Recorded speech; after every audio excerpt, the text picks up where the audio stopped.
श्री स्वामी समर्थ अवधूत चिंतन श्री गुरुदेव दत्त। श्री स्वामी समर्थ महाराज की जय। पाहून दुर्लक्ष करू नकोस। जर का स्वामी संदेश तुम्ही ऐकला तर भाग्यवान ठराल। आणि स्वामी तुमच्याशी संवाद साधण्याचा प्रयत्न करत आहेत आणि या संवादानंतर तुमचे जीवन कायमचे बदलणार आहे। तुमच्या जीवनामध्ये एक नवा अध्याय सुरू होणार आहे। तुमच्या जीवनात असे काही चमत्कार होतील ते पाहून तुम्ही आश्चर्यचकित व्हाल। तुमच्या जीवनात अशा काही क्षणांची भर पडणार आहे त्याची कल्पना तुम्ही कधीच केली नसेल। तुमचे जीवन आनंदाने भरून जाईल। ज्याची तुम्ही आतुरतेने वाट पाहत आहात ते तुम्हाला मिळणार आहे। ज्याची तुम्ही कधी अपेक्षा सुद्धा केली नसेल ते सुद्धा तुम्हाला मिळणार आहे। तुमचा यावर विश्वास असेल तर आत्ताच चॅनलला लाईक करा, सबस्क्राईब करा व स्वामी आई मी तुझे बाळ आहे हे लिहायला विसरू नका। भाग्यवान ठराल। तुम्हाला माहित आहे आपण सगळे स्वामी समर्थांचे बाळ आहोत, स्वामी समर्थांचे लेकरं आहोत। या जगामध्ये जी शक्ती आहे त्या शक्तीवरती आपला पूर्ण विश्वास आहे। दगडातून मूर्ती बनवायला दगडाला टाकीचे घाव सोसावे लागतात, तसेच आपल्या मनातील मूर्ती बनायला सुद्धा आपल्याला परिस्थितीचे घाव सोसावे लागतात।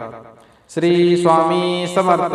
तुमची श्रद्धा योग्य ठिकाणी असेल तर पाषाणाला सुद्धा दैवत्व येते। जीवनात खूप अडचणी आहेत पण त्यांना सामोरे जाण्याची शक्ती आपल्याला फक्त आणि फक्त स्वामींमुळेच येते। गरिबाला केलेले दान व सद्गुरू स्वामींच्या मुखात घेतलेले नाव कधीच वाया जात नाही।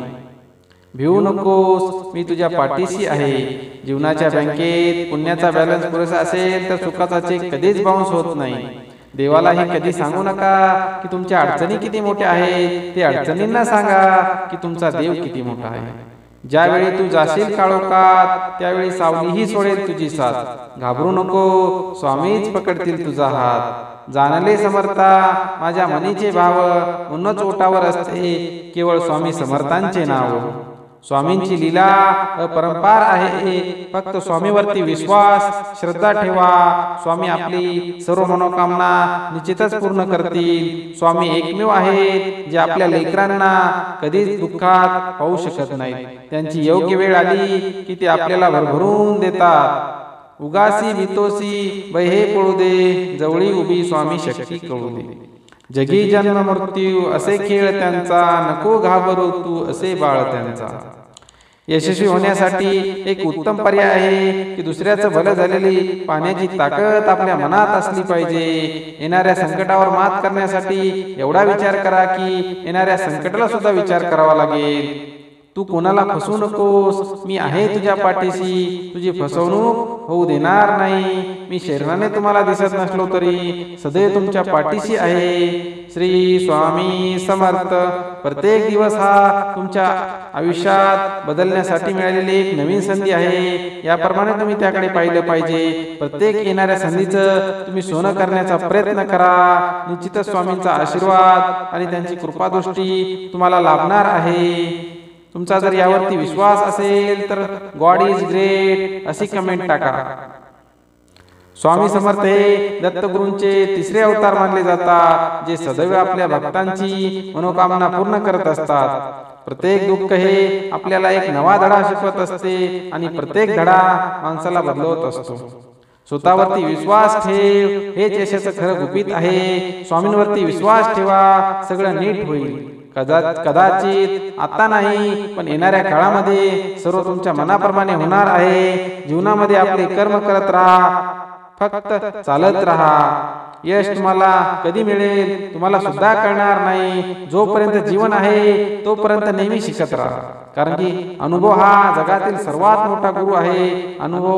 अनुभवासारखा गुरु जगात दुसरा कुठलाच नाही, त्यामुळे अनुभव घेत चला। आयुष्यात कितीही संघर्ष करावा लागला तरी मागे हटू नका, कारण की जो संघर्षातून मार्ग काढतो तोच विजयी होतो। जितका मोठा संघर्ष तितकं तुमचं यश शानदार असेल। उठा, जागे व्हा आणि तोपर्यंत थांबू नका जोपर्यंत तुम्ही तुमच्या लक्ष्यावरती पोहोचणार नाही, तुमच्या ध्येयावरती पोहोचणार नाही। ध्येय साध्य करण्यासाठी किती जरी प्रयत्न करावे लागले तरी मागे सरकू नका। ध्येयाच्या दृष्टीनं आपलं प्रत्येक पाऊल पडलं पाहिजे, भले तो क्षणाला पडेल किंवा त्या दृष्टीनं तुम्ही स्वप्नात सुद्धा पावलं टाकू शकता. तुमच्या मनात जिद्द असेल तर तुम्हाला स्वप्नात सुद्धा आपलं ध्येय दिसायला हवं. ध्येयाच्या व्यतिरिक्त तुम्हाला काही दिसायला नाही पाहिजे. नेहमी लक्षात ठेवा, मोठे व्हा, नेहमी लक्ष मोठे ठेवा. त्यामुळे तुम्ही छोटे लक्ष किंवा छोटे ध्येय कधी प्राप्त कराल हे तुम्हाला सुद्धा कळणार नाही.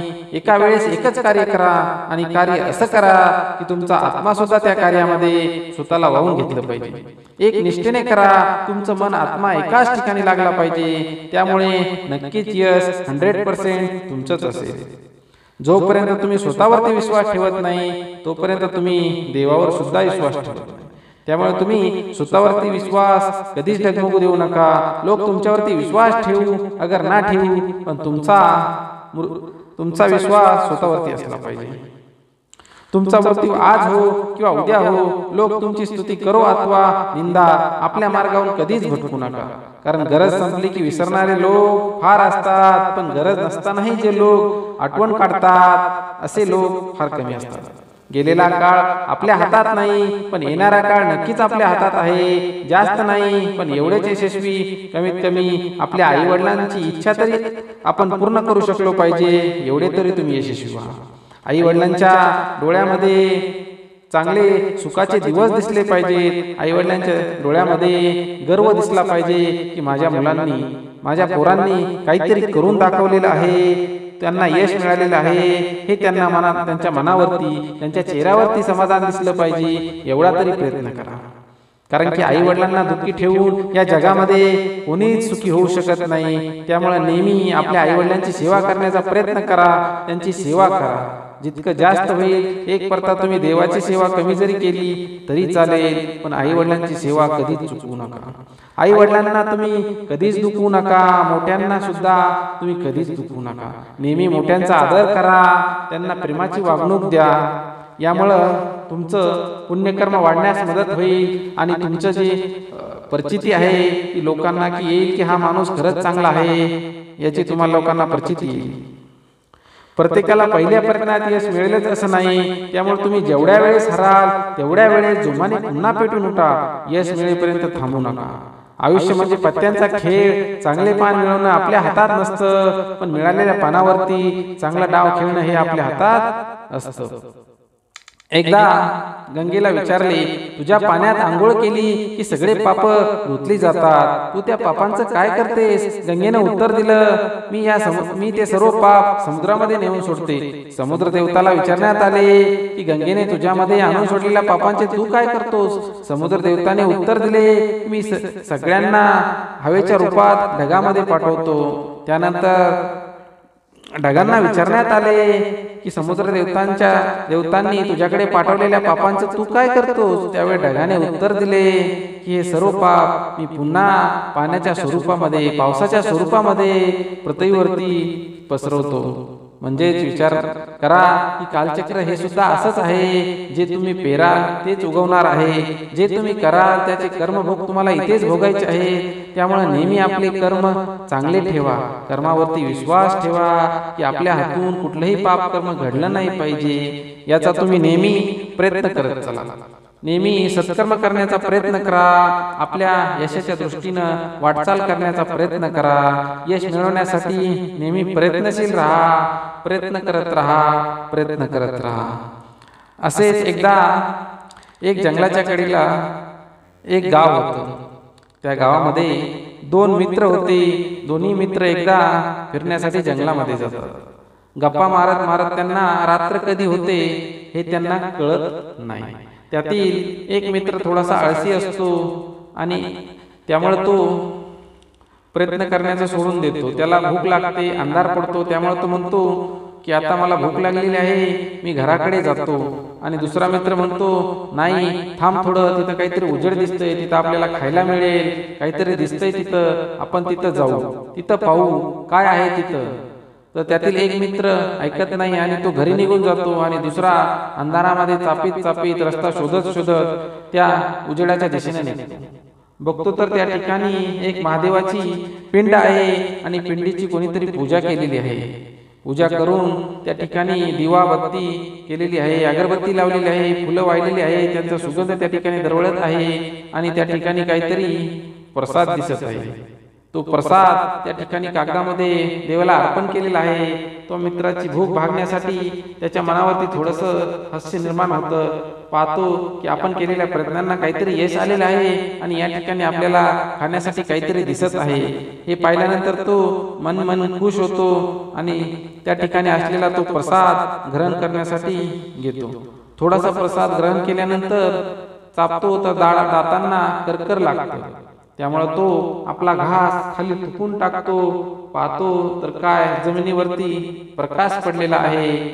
त्यानंतर त्याच्या लक्षात येतं की हा प्रसाद नसून यामध्ये कोणतरी देवाला हिरे अर्पण केलेले आहे। हे ज्यावेळेस त्याच्या लक्षात येते त्यावेळेस त्याच्या लक्षात येते की ही भगवान शंकराची लीला आहे। त्यांनी आपल्याला प्रसादाच्या रूपामध्ये काहीतरी दिलेले आहे। त्यांचा हा प्रसाद आपल्याला अत्यंत मौल्यवान आहे। आपण केलेल्या प्रयत्नांना, आपण केलेल्या भगवंताच्या सेवेला नक्कीच आज यश आलेले आहे। हे पाहून तो खुश होतो।